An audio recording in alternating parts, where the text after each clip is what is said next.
Bonjour petits et grands lecteurs, j'espère que vous allez bien. On se retrouve aujourd'hui pour un update lecture. Première chose, mes voisins font du bruit, donc je suis désolée si vous entendez l'espèce de tronçonneuse. Deuxième chose, le live, je l'ai fait il y a 2 jours, le premier live de la chaîne, ça m'a beaucoup plu. Ça a l'air de vous avoir plu aussi. C'est quelque chose que je vais essayer de faire tous les mois dans la mesure du possible, parce que j'ai eu énormément de questions, j'ai pas pu répondre à tout. Et on commence avec l'update lecture.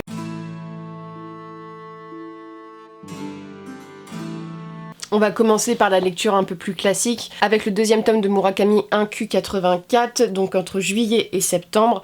Cette histoire est assez compliquée, c'est un roman japonais qui mélange fantastique et réalisme dans une époque un peu particulière. Q84, en fait, tu suis l'histoire de 3 personnages importants. Tu suis l'histoire d'une jeune femme qu'on suit au début, qui est vraiment un peu le côté fantastique de l'histoire, qui va te dévoiler son métier un peu particulier.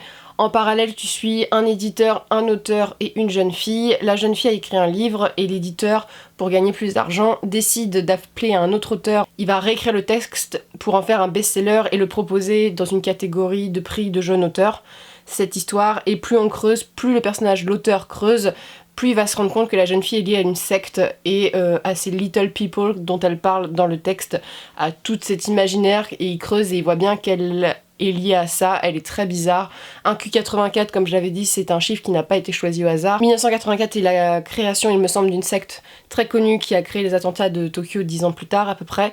Et donc là ici on parle vraiment de dérives sectaires, de tout ça. Dans ce tome-ci, on continue à explorer le côté un peu étrange de cette jeune autrice qui disparaît et qui laisse derrière elle plein de questions, et notamment toutes ces questions au niveau des dérives sectaires. Qui sont ces gens? Que veulent-ils? Dans ce livre-ci, ce qui m'a un peu perturbée, c'est le côté fantastique qui est beaucoup plus présent. On t'explique le titre d'une certaine manière, donc il y a vraiment une empreinte fantastique. Là, c'était parfois un peu désarmant, faut se remettre dans le texte parce que sinon c'est très réaliste. Ce que j'ai aimé, c'est qu'on approfondit beaucoup tout ce qui est un petit peu enquête sur ces gens étranges.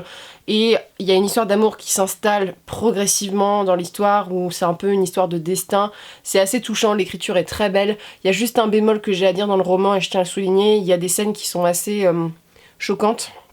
Notamment, il y a une scène avec un homme qui a la trentaine, qui a des relations avec une jeune fille de 17 ans. Je vous préviens, c'est descriptif, les termes employés, j'étais très mal à l'aise avec la scène. C'était le but, hein, mais ça m'a vraiment un peu dégoûtée.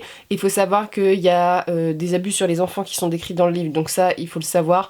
Mais sinon, c'est hyper intéressant, j'aime beaucoup, j'ai hâte de voir comment ça se conclut. Celui-ci, je l'ai trouvé moins addictif que le premier, parce que là, on prend plus son temps, les personnages se posent plus de questions, la relation amoureuse prend un peu plus de place, et c'est pas vraiment ce que je voulais. Je voulais vraiment en apprendre plus sur cette dérive, on va dire sectaire, et j'ai hâte de savoir ce que ça va donner dans le tome 3.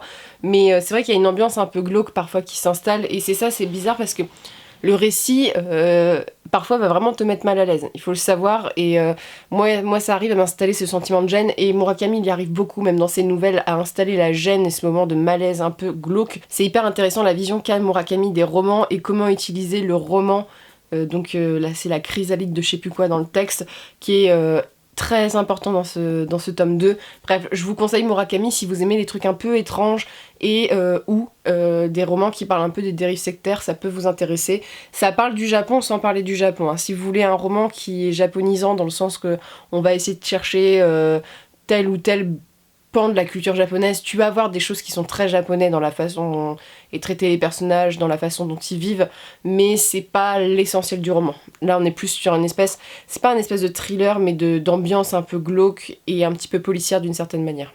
Selon moi je le lis comme ça. Après on passe à des choses un peu plus fantastiques. Je vais vous présenter le tome 12 qui correspond à la partie 2 du tome 6 de La Roue du Temps de Robert Jordan. Je vous ai présenté la première partie de ce tome 6, il y a le dernier update lecture il me semble. Je vous avais dit que la lenteur me gênait un peu, qu'il y avait des choses qui me gênaient notamment concernant les personnages féminins. C'est des reproches que je peux faire toujours à ce tome-ci. C'est exactement la même chose, c'est le même tome, hein, c'est juste que c'est partie 1 et partie 2. C'est toujours les mêmes reproches, juste celui-ci, ce que j'ai apprécié, c'est qu'on revoit des personnages. Il y a Perrine et Matt qui prennent plus d'importance, et ce que j'aime bien, c'est que Matt, par exemple, il remet un peu les pendules à l'heure à certains personnages, et je suis contente. Il y a des petits bouts d'intrigue qui avancent un peu, c'est pas ouf, mais simplement, tu vois, c'est hyper long. Et les 100 dernières pages, il va te balancer un truc du genre comme ça, il y a ça, ok, d'accord, tu fais bon, ok. Et c'est le problème, c'est que pendant le live, il y a une personne qui m'a demandé s'il pouvait juste lire le résumé. Bah, en fait, non, tu peux pas juste lire le résumé, il faut les lire parce qu'il y a tellement d'informations que c'est important pour la suite et c'est important pour comprendre ce qui se passe. Et c'est vrai que le truc qui jette à la fin, t'es en mode ah ok, d'accord, bon, super, bon, ça va changer plein de choses. Et voilà, j'ai beaucoup aimé personnellement. L'espèce de polyamour sans être polyamour dans le récit me gêne tout autant, c'est encore creusé dans ce tome-ci, mais on revoit des personnages, même des personnages qu'on n'a pas vus depuis longtemps, donc j'étais contente, et en plus c'est des personnages que j'apprécie. Donc ça c'est cool. Et ce que j'aime bien aussi, c'est par exemple le personnage d'Avienda, pour ceux qui lisent le roman. C'est un personnage que j'apprécie peu au début, et en fait je commence à l'apprécier de plus en plus. Voilà, alors qu'il y a d'autres personnages que j'aimais au début et qui maintenant qui me tapent sur les nerfs. C'est ça qui est hallucinant dans ces récits. Mais voilà, ça fait partie, je crois, jusqu'au tome 9, des tomes qui sont un petit peu longs. Mais sinon, c'était une très bonne lecture. On t'apprend plein de choses sur les Aiel, sur les Aes Sedai, sur tous ces personnages-là, sur la compagnie. Bref, plein de choses différentes. Mais simplement, j'en ai un petit peu marre de patauger dans la semoule, on va dire. Et puis le coup des femmes hyper jalouses qui supportent pas de voir une autre femme près de son mari, moi j'ai un petit peu de mal. Tu peux être jalouse, mais c'est vrai qu'il y a des personnages, j'ai l'impression que toutes les nanas elles supportent pas ça. Et ça m'énerve, ça donne pas une super bonne image. Mais sinon c'est un très bon roman que je vous conseille. Ensuite, deux très très bonnes lectures. La lecture que j'ai adorée, c'est Les rats dans les murs, donc les carnets de Lovecraft, donc écrit par Lovecraft, et illustré par Armel Golm. Donc je vous remonte les illustrations. C'est ce type d'illustration, c'est magnifique. Le livre en soi est un ouvrage magnifique, je tiens à le souligner, et les illustrations appuient vraiment le texte. En fait, Les rats dans les murs, c'est une nouvelle que je trouve hyper bien, dans le sens que c'est vraiment inspiré d'Edgar Allan Poe. On a vraiment ce côté fantastique, un petit peu glauque qui se met en place. C'est assez différent de Cthulhu et tout ça, hein, dans l'histoire. L'histoire, en fait, en 2-3 mots, c'est une nouvelle, hein, c'est pas très très long. C'est l'histoire d'un mec qui est l'héritier d'une famille qui a été maudite sur voilà, il y a quelques générations. Sa famille habitait un magnifique château en haut d'un village paumé. Et ce gars-là se dit, bah, je vais réintégrer le château qui est réputé pour être hanté et tout ça. Et il fait plein de travaux, voilà, il réhabilite le château. Ça va bien se passer jusqu'au jour où les chats vont s'agiter dans le château. Je vais en rester là. C'est vraiment très représentatif de Lovecraft, c'est-à-dire que tu as une situation qui est déjà un petit peu glauque au début, avec un personnage central qui t'explique, voilà, un peu plein de choses, et à la fin, t'es en mode... Voilà, le glauque s'installe, la peur s'installe, et dans celui-ci je trouve que c'est bien réussi parce qu'il y a vraiment une dégringolade du personnage et les décors et le château est hyper angoissant. Je trouvais qu'il y avait un petit côté gothique dans le roman qui était sympa, c'est ce que j'ai bien aimé. Pour les gens qui aiment bien les romans gothiques, je pense qu'ils pourraient très bien aimer celui-ci. Et ce qui est super bien dans cette édition-là, c'est que le château, en fait, il est décrit avec énormément d'inspiration architecturale, antiquité, aussi de la Renaissance, plein de choses différentes.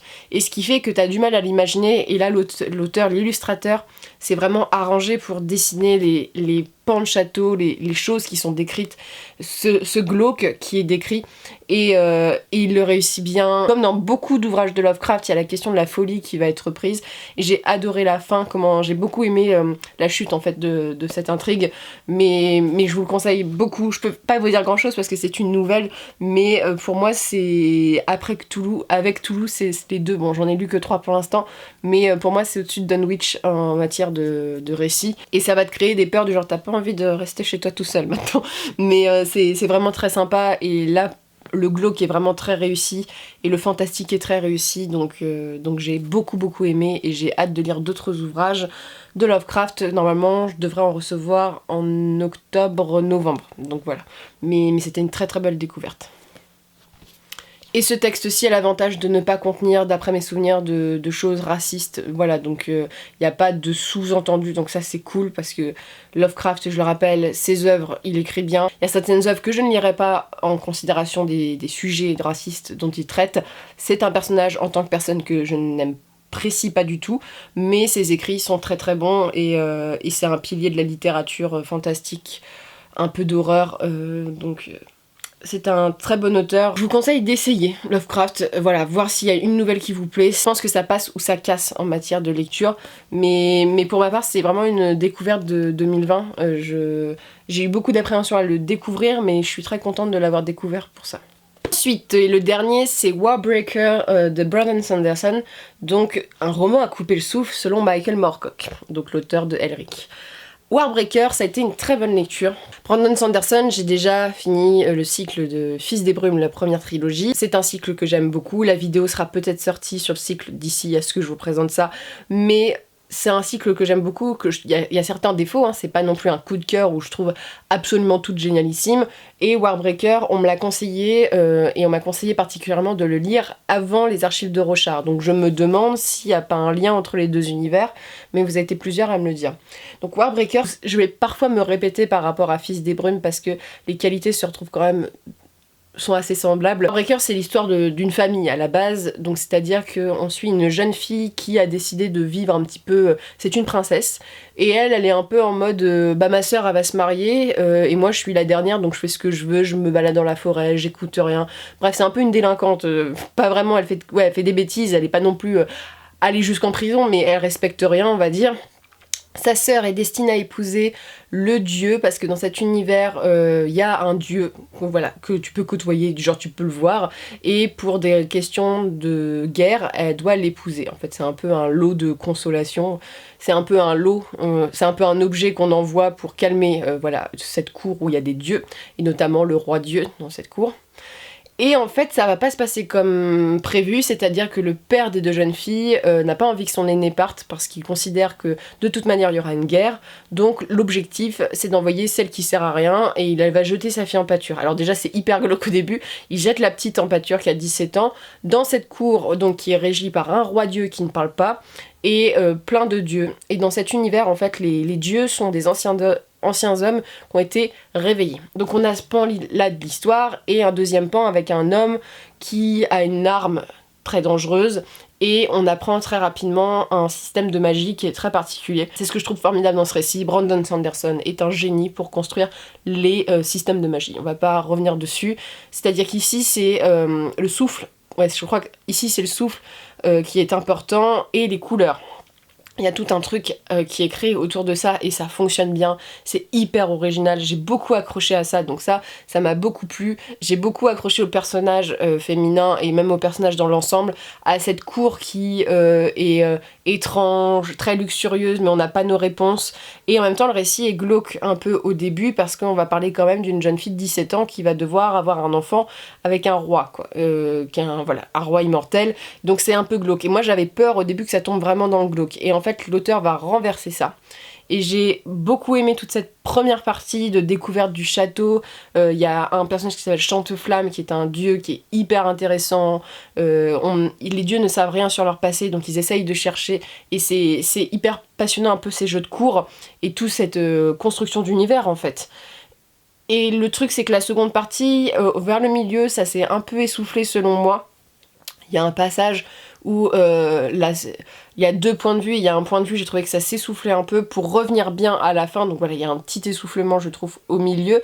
Le truc en fait qui est assez déstabilisant avec Warbreaker, c'est que tout s'enchaîne extrêmement vite, tout va vite, même si l'univers est bien construit, et en fait je trouve que Brandon Sanderson, t'es un peu sur ta faim en fait sur ces one-shots là, parce que l'univers est tellement grand et qu'il décrit plein de choses que t'es en mode, bah il t'a décrit ça et ça, mais en fait toi tu voudrais en avoir plus. Tu voudrais avoir une duologie ou une trilogie pour approfondir ça. Donc c'est simplement, moi je trouve que ça a été très rapide au niveau du rythme. Parfois je trouvais que les éléments s'enchaînaient hyper vite et c'est ça qui m'a un peu déstabilisée. Par contre en termes, on va le comparer à Fils des Brumes, en termes de profondeur d'univers et tout ça, Fils des Brumes est plus complet. Fils des Brumes est plus large en termes d'univers, c'est une trilogie. Par contre, au niveau des personnages, moi je préfère largement les personnages principaux. Ici, donc c'est, je sais plus comment elle s'appelle, Ciri et Vivenna, qui sont deux personnages féminins. Moi je les aime beaucoup. Et toutes les petites sauces de magie, tu sais, tous les petits points de magie dedans sont vraiment bien trouvés et franchement les personnages féminins, Brandon Sanderson, je trouve qu'il les gère bien dans celui-ci et ils sont pas cheatés comme Vin dans Fils des Brumes. Il y a voilà, elles ont des limites, voilà, Vin vous verrez dans Fils des Brumes aussi un moment, mais je trouve qu'elles sont plus agréables à suivre et les histoires d'amour sont quand même plus sympa, moi je préfère. Après c'est une question de goût, hein. Mais Warbreaker j'ai bien aimé pour ça, et je trouve que ça casse un petit peu l'image des princesses, entre une princesse qui veut pas prendre ses responsabilités. On a vraiment l'image d'une princesse qui en avait rien à faire, qui était un peu sauvageonne d'une certaine manière, et la princesse qui a été éduquée comme ça toute sa vie, et qu'en fait tout ça n'a servi à rien, et c'est ce que j'ai vraiment apprécié. Et voilà, il y a juste ce manque où j'aurais voulu avoir beaucoup plus d'informations, notamment sur la guerre entre les deux royaumes, sur l'univers. Mais sinon c'était une très très bonne lecture. Je conseille Warbreaker pour commencer Brandon Sanderson, et donc ça me donne très envie pour les Archives de Rochard, parce que les Archives de Rochard c'est son dernier en date, et ça me donne vraiment très très envie de découvrir ça. Mais Warbreaker, je vous le conseille pour commencer, c'est vraiment une très très bonne lecture.